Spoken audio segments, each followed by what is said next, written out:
Oi galera, tudo bem? Eu sou a Isabela e esse é o canal da Poppins Design.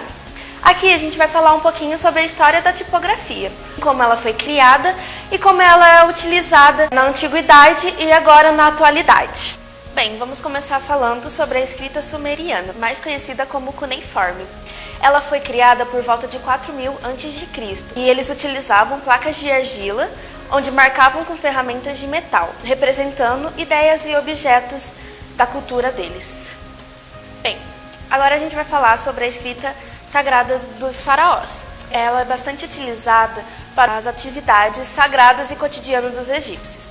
Eles criaram 3 sistemas de escrita diferentes, porém a gente vai falar sobre a mais importante, que é o hieroglifo, que em grego significa a escrita sagrada. O hieroglifo, ele é baseado em desenhos e é bastante utilizado para fórmulas de rituais de oferendas e também para o cotidiano dos faraós. E tudo que é sagrado para eles, como por exemplo, podemos ver nas tumbas dos faraós, nas pirâmides. Bem, agora a gente vai falar sobre o alfabeto fenício. Ele foi criado pelos marinheiros fenícios e entraram em contato com o alfabeto fonético dos egípcios, onde o adotaram e o adaptaram, por ele ter uma praticidade. Esse alfabeto, ele virou a base do nosso alfabeto ocidental. Os gregos acharam esse alfabeto, o adotaram também e adaptaram, onde foi adicionado as suas vogais. A pedra Roseta é um bloco de granito negro, onde nela tem 3 escritas diferentes: hieróglifos, demótico egípcio e o grego. É um decreto que foi criado pelos sacerdotes egípcios, onde falava que o faraó era um ótimo governante e seguidor dos deuses egípcios. E logo abaixo desse decreto continha a ordem de como essa mensagem deveria ser repassada. Por isso, ela era escrita em 3 tipos de línguas, para assim ser repassada ao público todo. O alfabeto romano ela é uma das escritas alfabéticas mais utilizadas no mundo. Ela também é utilizada para escrever a língua portuguesa e também todas as línguas da Europa Central, Ocidental e das áreas colonizadas pelos europeus.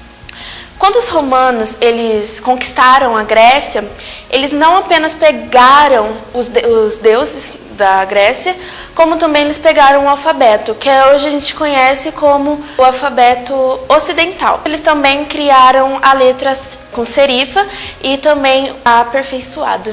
Na época do feudalismo, os povos eram analfabetos. Por isso, utilizavam uma Bíblia com uma escrita mais decorativa e mais chamativa, para assim impressionar essas pessoas. A escrita carolina, ela foi criada pelo imperador Carlos Magno. Ela foi também essencial na renascença cultural, que foi criada também pelo Carlos Magno. E mesmo ele sendo analfabeto, ele foi um grande estimulador do estudo. Um fato interessante é que a maioria dos documentos latinos, que eram importantes para a cultura humanista, foi repassado na escrita carolina e foi levado aos conventos daquela época. A escrita românica, ela vem de inspirações da escrita celta e rústico. Ela é uma escrita revolucionária. Na época era mais importante a arte do escriba do que a padronização da escrita em si. Na Renascença, esse tipo de letra ele foi evoluindo até a sua forma neoclassicista, onde ela sofreu vários refinamentos e variações regionais, porque os romanos eles só usavam letras maiúsculas.